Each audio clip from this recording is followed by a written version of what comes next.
Fragmentos de la Sabiduría Hiperbórea, volumen 2. Inciso Tirodingibur, el símbolo sagrado del Virya.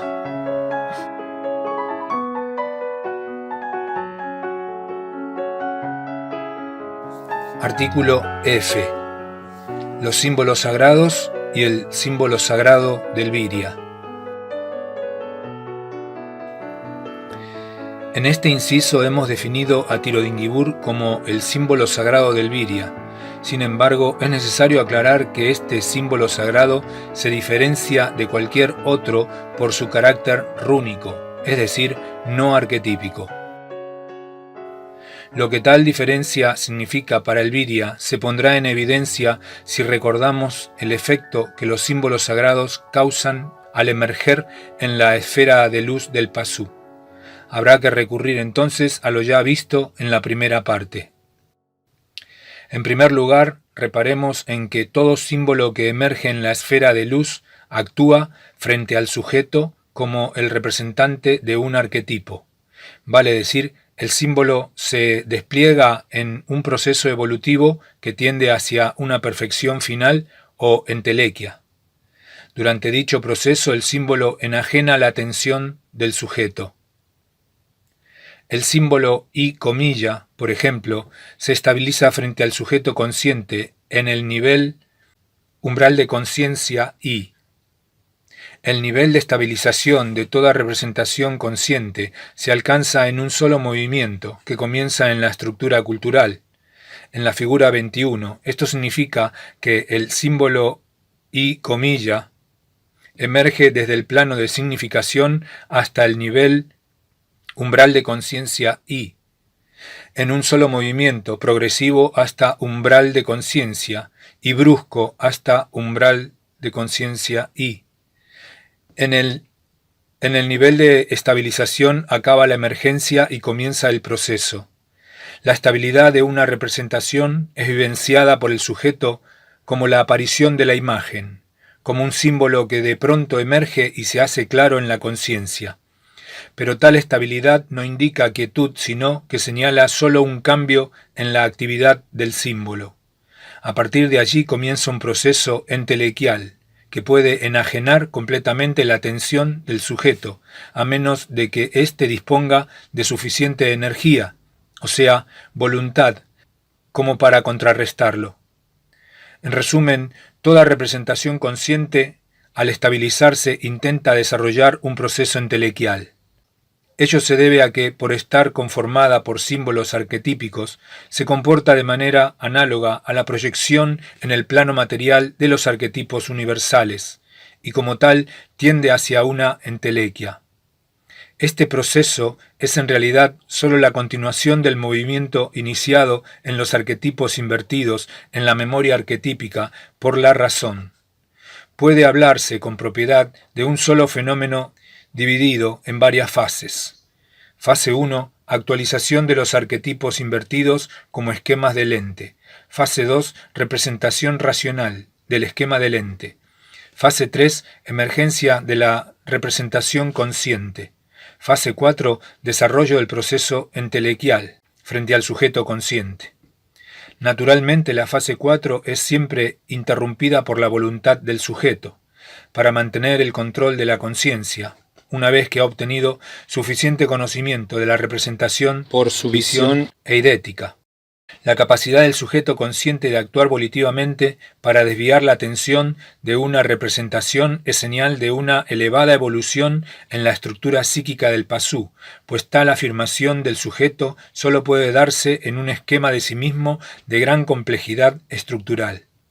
En un esquema de sí mismo que, justamente, se ha integrado con representaciones que han completado su entelequia en ausencia del sujeto y forman parte, aunque desconocida, de la historia del microcosmos.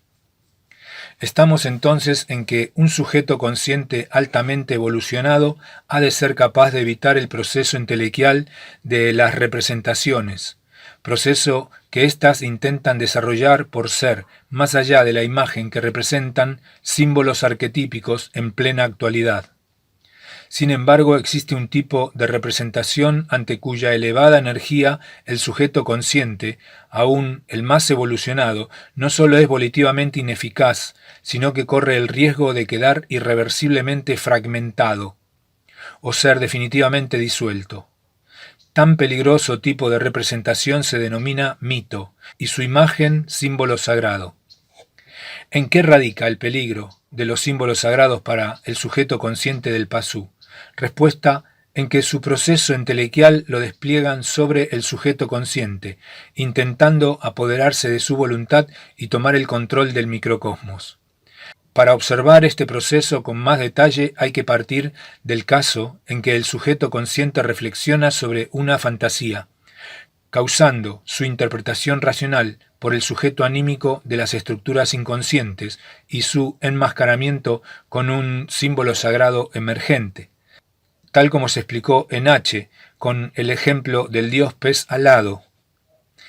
En ese caso, cuando emerge en la esfera de luz el símbolo sagrado, entonces la fantasía deja de intervenir en el fenómeno y se ausenta definitivamente del plano objetivo. ¿Por qué? Respuesta: porque el enmascaramiento de un símbolo sagrado resulta energéticamente insuperable para cualquier objeto ideal. Ahora bien, toda representación consciente, aun aquella que enmascara a una fantasía, intenta desplegar en un proceso la potencia de sus símbolos arquetípicos, proceso que, según vimos, enajena la atención del sujeto consciente y pone a prueba su fuerza volitiva. El símbolo sagrado, como toda representación que enmascara a una fantasía, inicia un proceso entelequial autónomo en el instante mismo que irrumpe en la esfera de luz. Pero hay una diferencia entre ambos procesos, una esencial y peligrosa diferencia. Mientras toda representación está referida a sí mismo, al esquema de sí mismo, es decir, a la esfera de conciencia, el símbolo sagrado se presenta en la esfera de luz referido al sujeto consciente. Ocurre así porque el símbolo sagrado se ha montado, de entrada, sobre una fantasía, sobre un objeto ideal sostenido esencialmente por el sujeto. Esto se entenderá mejor si recordamos que toda fantasía representa objetos o situaciones objetivas, irreales, sin existencia en el mundo exterior. Tales objetos irreales, objetos de la fantasía o fantasmas, solo pueden existir en la mente como productos del sujeto consciente. El sujeto consciente sostiene la existencia de la fantasía, por más evidentemente irreal que sea su contenido, y por eso el símbolo sagrado que se superpone a ella, que de ella recibe su fundamento, resulta también esencialmente apuntalado por el sujeto consciente referido a éste.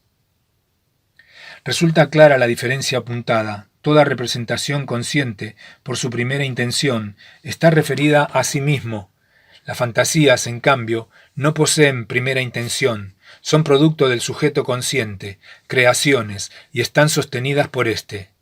El símbolo sagrado, cuya emergencia tuvo como origen la percepción de una fantasía, se manifiesta frente al sujeto consciente, en sustitución de la fantasía, como objeto de apercepción, en consecuencia, sostenido por él y referido a él. Esta diferencia referencial que hemos tratado de aclarar implica un efecto diametralmente opuesto causado por los procesos entelequiales. Si el objeto ideal es una representación referida a sí mismo, su proceso se desarrollará frente al sujeto como espectáculo, y el sujeto consciente, como espectador, podrá atender o no a tal espectáculo. Si desea conocer, pondrá atención en el proceso, mas su energía volitiva le ha de permitir interrumpirlo retirando la atención, quitándolo del presente. El símbolo sagrado, por el contrario, intentará desplegar su proceso sobre él, involucrándolo como actor y no como mero espectador. Lo importante ahora es comprender que los símbolos sagrados, desde el momento en que se produce la emergencia, trascienden el plano físico del microcosmos y participan del plano metafísico del macrocosmos. Esta participación metafísica significa que el símbolo sagrado representa tanto al mito o símbolo arquetípico estructurado en el esquema del microcosmos como a un arquetipo psicoideo del macrocosmos. Su verdad es una verdad trascendente. Mas ¿por qué tal trascendencia solo es posible cuando el símbolo sagrado emerge, es decir, cuando se hace consciente y no antes? Respuesta: porque solo entonces, cuando hay símbolo sagrado, representación de un mito, se da el caso de que un símbolo arquetípico, situado al principio de la escala formativa del designio, sea activado energéticamente por separado. Al actualizar el símbolo sagrado, se desengancha un eslabón de la cadena, pero tal eslabón solo puede existir por separado si participa de un arquetipo universal y es sostenido por éste. Hemos visto que el mito puede fagocitar al sujeto cultural mientras se encuentre en su contexto esquemático y en tanto el sujeto manifieste debilidad volitiva. Pero si el sujeto se retira a su contexto habitual, el mito no significa nada. Incluso el sujeto podría ignorar toda la vida, y esto es lo más común, la existencia de los mitos estructurados. Pero si un mito es representado fuera de su contexto, ello equivale a separar el primer eslabón de una cadena evolutiva que va del arquetipo universal al ente, vale decir, equivale a actualizar en el microcosmos un arquetipo universal en el primer instante de su despliegue evolutivo.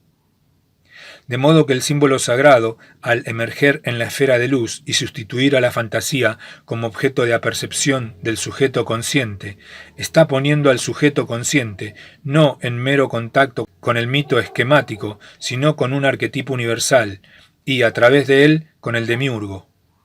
Es cierto entonces que todo símbolo sagrado, cualquiera sea su signo, desde el complejo Zeus olímpico hasta la abstracta cruz, representan a Dios del universo, a el Uno, al demiurgo cósmico. El símbolo sagrado, en un trasfondo metafísico que hay que trascender, participa, o es la manifestación revelada de la voluntad de el Uno.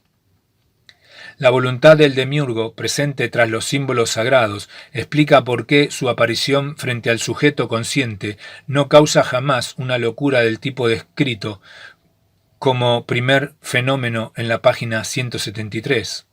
Aquí, por el contrario, de una regresión formal al mundo primitivo del mito, se corre el peligro de convertirse en representante de Dios en la tierra, profeta, enviado divino, reformador social, héroe, hombre del destino, etc. Vale decir, se corre el peligro de que el sujeto anímico se identifique con una función colectiva y cese de evolucionar como individuo.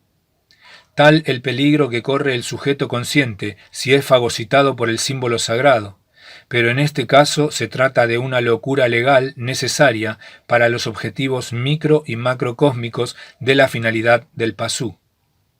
Ahora bien, la afirmación de que todo símbolo sagrado representa a el Uno y transmite su voluntad al sujeto anímico se refiere desde luego a todo símbolo sagrado para el pasú. En el caso del Viria, tal como se mencionó al comienzo, su símbolo sagrado, Tirodingibur, presenta una esencial diferencia con respecto a los símbolos sagrados para el pasú que venimos considerando. Esta diferencia se pondrá de manifiesto si nos referimos a los símbolos sagrados iniciáticos, es decir, a aquellos que son empleados colectivamente para iniciar a sus receptores en el conocimiento de una verdad metafísica. Con tal motivo, el iniciador comunicará al iniciado el símbolo sagrado y éste, por inducción trascendental, será capaz de ponerse en contacto con la verdad metafísica que el símbolo sagrado representa. Cuando ello ocurre, se desarrolla un fenómeno psíquico análogo al que hemos descrito en el caso en que el símbolo sagrado enmascara y sustituye a una fantasía. El símbolo sagrado revelado al sujeto consciente por inducción trascendental se despliega en un proceso evolutivo e intenta fagocitarlo. Y este proceso se desarrolla inevitablemente, tanto si el iniciado es un pasú como si se trata de un viria perdido, debido, en este último caso, a que el yo perdido se haya subsumido en el sujeto consciente, extraviado en el camino Labrelix, y es incapaz de orientarse y sustraerse a la acción dominante del mito. Hay que confirmar así que todo símbolo sagrado, incluido Thirodingibur, desarrolla en la esfera de luz un proceso entelequial sobre el sujeto consciente, si el mismo es comunicado como símbolo iniciático. Naturalmente, un símbolo sagrado puede ser también dominado volitivamente por el sujeto consciente, pero tal posibilidad es efectivamente remota para el pasú y sólo un tipo de viria, el gracioso luciférico, conseguirá realmente detener su proceso. El hecho es que, por consistir en una configuración arquetípica de signos rúnicos, Thirodingibur se desplegará inevitablemente sobre el sujeto consciente del viria perdido, pues como símbolo sagrado del viria será dado a conocer por un iniciador a fin de procurar el primer paso de la solución de Wotan. Incluso la identificación del sujeto consciente con el símbolo sagrado es buscada en el primer paso, cuando se introyecta el laberinto exterior por inducción para experimentar la gnosis del laberinto interior. Pero si Thirodingibur se comporta como los restantes símbolos sagrados, es decir, si puede dominar al sujeto consciente del viria perdido e identificarse con éste, ¿qué utilidad tiene su empleo en la iniciación hiperbórea? O, con otras palabras, ¿cuál es la diferencia que guarda con los restantes símbolos sagrados? Respuesta: Thirodingibur, en efecto, se despliega en un proceso entelequial que absorbe completamente al sujeto consciente, al que acompaña sin resistencia el yo perdido. Sin embargo, a diferencia de otros símbolos sagrados, la identificación con Thirodingibur causa el despertar y la orientación del yo perdido en el seno del sujeto consciente. Vale decir, cuando el sujeto consciente se ha confundido con Thirodingibur, cuando el sujeto consciente es el símbolo sagrado, entonces el yo perdido queda naturalmente situado en el laberinto interior y se descubre extraviado y desorientado. Tal descubrimiento es brusco. El yo perdido, como si despertara de un sueño, se encuentra sobre un tetrarque y conoce por primera vez la secuencia búsqueda, opción y elección. Pero lo que es más importante, al despertar localiza frente a sí a la plaza Tau, la salida del laberinto, es decir, el yo perdido, luego de despertar, se orienta. Vendrá a continuación la búsqueda de la salida secreta, el camino hacia la plaza Tau, el secreto del ángulo recto que sólo el segundo paso iniciático podrá aportar. Mas ese es un problema que se resuelve mediante la praxis de la ética noológica, o sea, adoptando una actitud graciosa luciférica. Lo concreto es que el proceso arquetípico de Thirodingibur, su fagocitación del sujeto consciente, despierta y orienta al yo perdido, porque lo sitúa frente al centro del laberinto interior, frente al arquémona odal. Pero, y esto hay que afirmarlo fehacientemente, el único símbolo sagrado que presenta semejante cualidad de facilitar la liberación del espíritu encadenado, de despertar y orientar al yo perdido hacia el origen, es Thirodingibur, el símbolo sagrado del viria.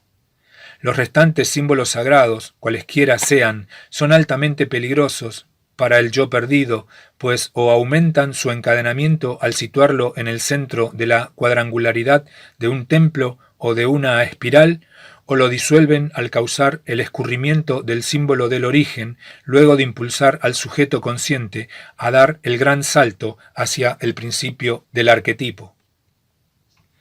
Es indudable que Wotan, al proponer el primer paso de la solución mediante Thirodingibur, ha contado con su proceso entelequial, puesto que él mismo, la identificación del sujeto consciente con el laberinto interior, obliga al sujeto consciente a centrar al yo perdido. Sin embargo, si esto fuese todo, si el primer paso se redujese solo al proceso de un símbolo sagrado arquetípico, no habría liberación posible. No ocurre así y la liberación del espíritu es un hecho posible, porque Thirodingibur es un signo rúnico interpretado arquetípicamente, por efecto del sistema real Kalachakra, construido por los Siddhas traidores. Las runas increadas del símbolo del origen están relacionadas al símbolo sagrado del Pasú, al designio pasú y pueden ser descritas como signos rúnicos, con signos que admiten una interpretación arquetípica. Si estos signos arquetípicos que conforman a Tiro-Dingibur se despliegan en un proceso entelequial, en nada afectan con eso a las runas increadas. Ellas permanecen eternas e inmutables en su indeterminación absoluta. Las runas increadas son la verdad del Viria, y a ellas se dirigirá el yo, trascendiendo las formas arquetípicas de Tiro-Dingibur, mediante un análisis rúnico que desintegrará la superestructura de conexiones de sentido existente entre ellas y los signos rúnicos. Entonces la runa increada quedará expuesta a la aprehensión del yo y su éxtasis, en el kairos de la iniciación hiperbórea. Le revelará la salida secreta hacia la plaza Tau, el secreto del ángulo recto, y le concederá la inmortalidad en el arquemo naodal. A partir de allí, sucesivos éxtasis le permitirán construir la escalera caracol hacia el origen Tau y la escalera infinita hacia el Selbst, transmutándose en Viria despierto, en pontífice hiperbóreo y en Sida Berserker. Ya ha quedado en claro la diferencia que presenta el símbolo sagrado del Viria con respecto a los símbolos sagrados para el Pasú. Tiro-Dingibur, el laberinto exterior de Wotan, es el único símbolo sagrado que facilita la liberación del yo encadenado. Empero los restantes símbolos sagrados son a menudo potentes para desplegarse y fagocitar al sujeto consciente del Viria. Si ello ocurre antes de dar el segundo paso, el sujeto consciente, transformado en mito autónomo, impedirá su concreción. Es evidente entonces que, luego del primer paso, serán los símbolos sagrados, las máscaras del demiurgo, los representantes del enemigo, los principales enemigos del Viria, quienes tratarán de impedir la liberación del yo encadenado, su inmortalización en el arquemo naodal. ¿Cómo evitará el yo despierto y orientado el acoso de los mitos, la posibilidad de que uno de ellos fagocite al sujeto consciente y suma al yo en el engaño y la ilusión? Respuesta: presentando frente a los símbolos sagrados una actitud graciosa luciférica. Se trata, pues, de practicar la actitud ética previa al segundo paso, que describe la ética noológica y que se irá definiendo en los próximos artículos. Primera nota.